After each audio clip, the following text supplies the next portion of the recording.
me today. I appreciate it, I guess. And he said unto the man which had the withered hand, stand forth. He said, listen, you know you got a problem.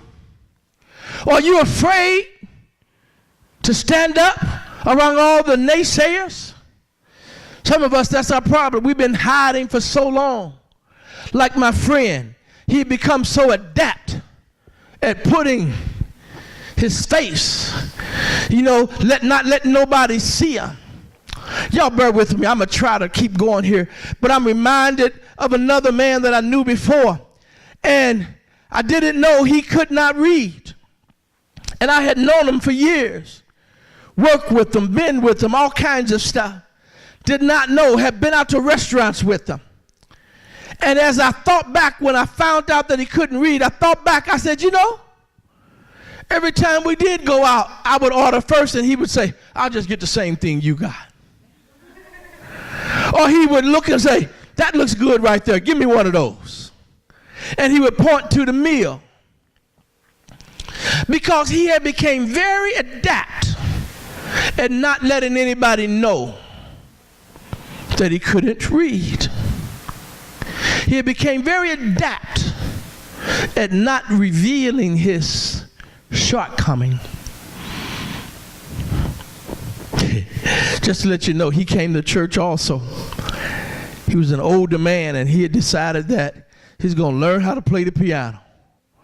So out through the days, he would be over there practicing on the piano.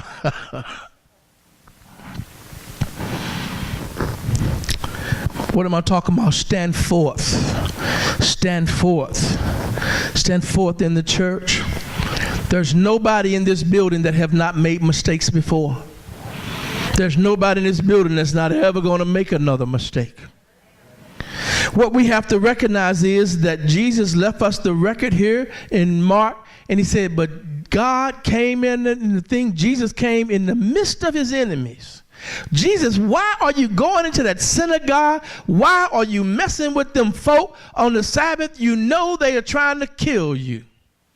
I believe if we could ask that question, his answer would be, because there's a man that's in the synagogue and he's got a withered hand.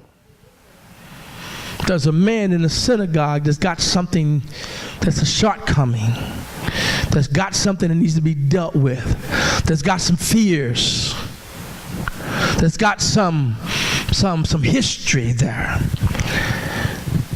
We think a lot of time that God just going to come through and don't require anything of us. He's just going to touch everybody, He's almost like Santa Claus sometimes, the way people preach it and believe it. He's like Santa Claus. Whatever you need, he's going to get it. Nothing required of you. All you got to do is be, just stay and ask Jesus about it.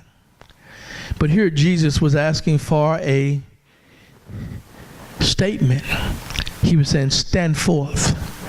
Will you stand up?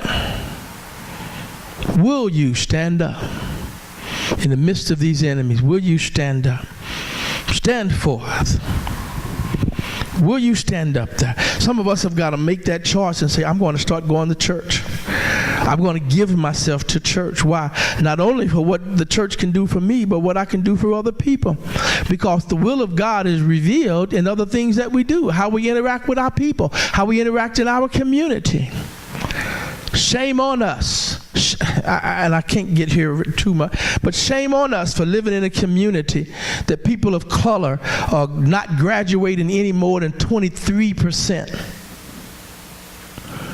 People of color, especially males, we have a 23% graduation rate of high schoolers in the city of Rockford.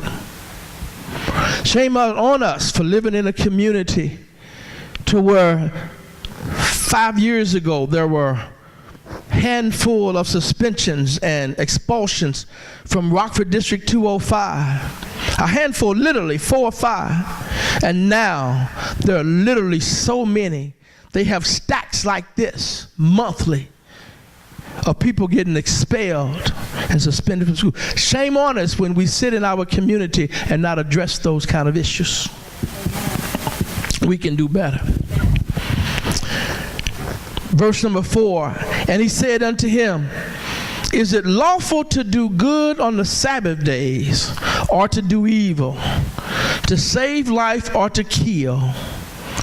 but they held their peace. Jesus was talking and he was challenging them. Just because it's lawful, it can still be what? Awful. Jesus was challenging the status quo. Jesus was not following what was normal, what was the process. Jesus was looking around and he was getting ready to heal, and he said, I'm not bound by the law. I'm not bound by what nobody thinks. I'm not bound by your good intentions. I'm not bound by what you say. I'm going to bless this man. And I don't care what day it is. I don't care what y'all think about it. So he challenges them. But they what? Held their peace. Verse 5. And when he looked around about on them with anger.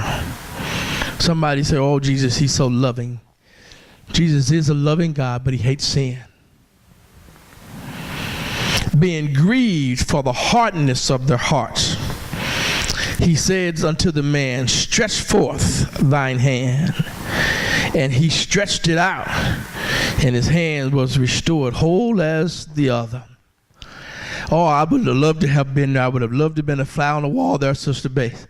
Jesus walking in there, everybody looking at him. He know everybody messing with him. He know everybody trying to see what he going to do. Is he going to heal on the Sabbath? Is he going to do this? Is he going to do that? And he stands right up there, and he starts dealing with them. Said, is it right to do this? Is it right to kill? Is it right? Is it lawful to do this? Is it lawful to do this? Then he finds a man that found his way into the place. And he said, listen, stand up. Reveal your weakness. Reveal what I can do for you. You see, sometimes you're not going to get God to come in and touch you and fix your problem until you reveal that stuff. I'm not saying to everybody, like in this case, but some of us, we got to bow down and say, Lord, I need your help. You got to get to the point that you're absolutely honest about this thing. You got to say, Lord, I need your help. You have become very adept at hiding, very adept at lying, very adept at giving yourself excuses, very adept at saying everybody's doing it, very adept at saying this is third millennium and this is how it's done, when God is really saying, I want you to know that it is a weakness because it's outside of my purview. Now stand up and reveal it, and I'm going to deal with that thing. I don't know.